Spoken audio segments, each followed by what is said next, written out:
नमस्कार, मी ॲडव्होकेट मंदाकिनी पाटील आणि तुम्ही बघत आहात लॉ विथ मंदाकिनी। आज आपण एक कायदा समजून घेणार आहोत। वारसा हक्क म्हणजे काय आणि तो तुमच्यासाठी किती महत्त्वाचा आहे।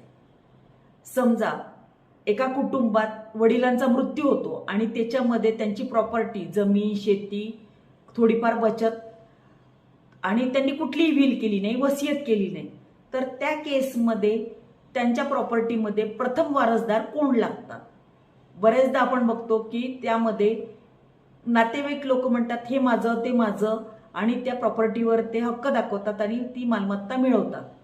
परंतु हिंदू सक्सेशन ऍक्ट 1956 नुसार त्यामध्ये जे वडील वारले आहेत त्यांचे प्रथम वारसदार हे त्यांची पत्नी, त्यांचा मुलगा, त्यांची मुलगी। मुलीचं लग्न झालेलं असलं तरीही तिला समान हक्क आहे वडिलांच्या प्रॉपर्टीमध्ये।